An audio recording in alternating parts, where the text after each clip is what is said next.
माझं नाव डॉक्टर निखिल शाह आहे। मी एक प्रसूती तज्ञ म्हणजेच गायनेकोलॉजिस्ट आहे। माझं स्वतःचं हॉस्पिटल बोरिवली वेस्ट गोराईमध्ये Ruddhi maternity and nursing home आहे। आज मी एक फार महत्त्वाच्या विषयावर बोलायला इथे आलो आहे आणि ते म्हणजे सर्वायकल कॅन्सर। तुम्ही पेपरातून, टीव्हीमध्ये, सोशल मीडियावर सगळ्या वेळा तुम्ही हे शब्द कुठे ना कुठेतरी तुमच्या कानावर नक्की पडले असतील, सर्वायकल कॅन्सर। सो आज आपण याबद्दल बोलणार आहोत।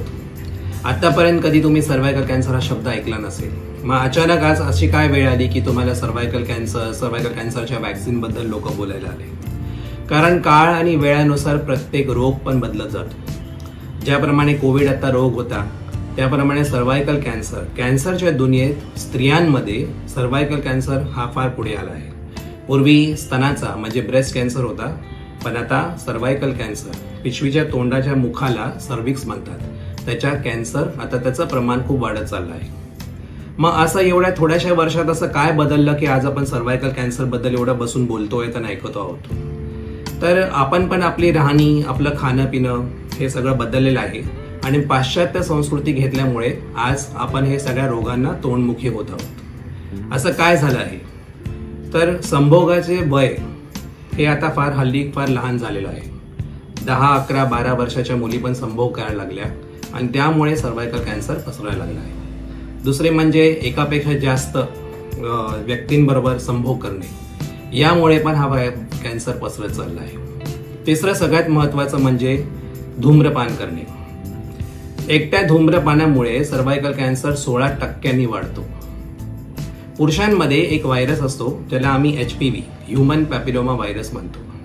कित्येक पुरुषांना हा रोग असतो पण त्यांना त्याची माहिती नसते आणि संभोग करताना ते स्त्रियांमध्ये हा व्हायरस पसरवतात आणि त्यामुळे सर्वायकल कॅन्सर वॅक्सिन होतो आणि म्हणूनच सर्वायकल कॅन्सर वॅक्सिनचं प्रमाण अतिप्रमाणात वाढत चाललंय आणि त्यासाठीच आज आपण इथे बसलो आहोत। सर्वायकल कॅन्सर कसा आहे, कसा पसरतो, त्याची ट्रीटमेंट काय, यापेक्षा सर्वायकल कॅन्सर मला कसा होऊ नये हा फार महत्त्वाचा प्रश्न आहे। तर सर्वायकल कॅन्सर कसा होऊ नये, तर मी तुम्हाला थोडेसे हे सांगितले की वयाचं प्रमाण कमी ठेवा, एकाच व्यक्तीबरोबर संभोग करा आणि दुसरं म्हणजे धूम्रपान करू नका। पण ह्याच्यापेक्षा पण जास्त लक्षात ठेवा, घरात नवरा बायकोने जरी संभोग केले आणि पुरुषाला जर HPV व्हायरस असेल तर तो न कळत स्त्रीला नक्की देतो।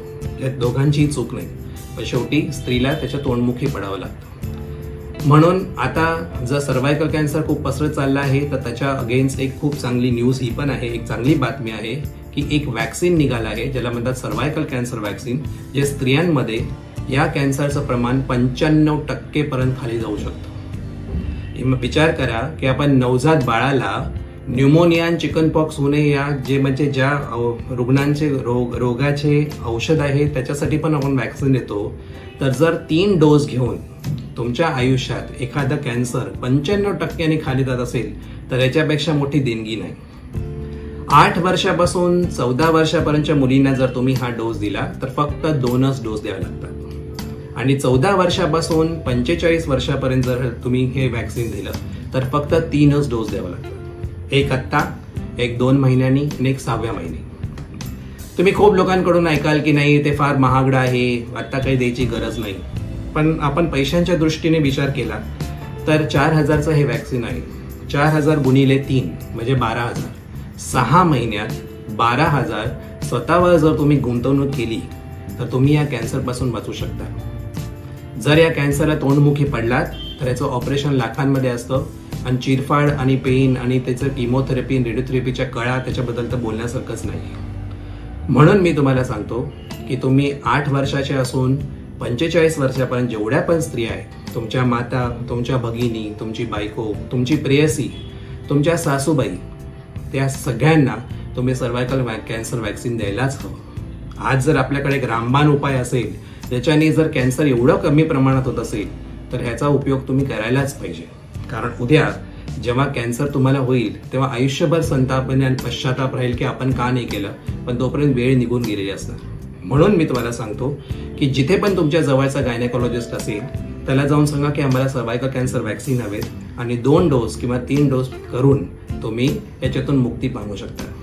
तुम्ही 3 डोस घेतल्यानंतर आयुष्यभर तुम्हाला एकही परत वॅक्सिन घ्यायची गरज नाही। हे वॅक्सिन इतकं सुखरूप आहे की त्याच्याने ताप येत नाही, त्याच्याने दुखत नाही, तुम्ही वॅक्सिन घेऊन तुमच्या कामाला जाऊ शकता. म्हणून तुमच्या दैनंदिन जीवनावरही याचा काही एक परिणाम नाही. ह्या कॅन्सरनी तुम्ही स्वतःला वाचवण्याचा पूर्ण प्रयत्न करायलाच हवा.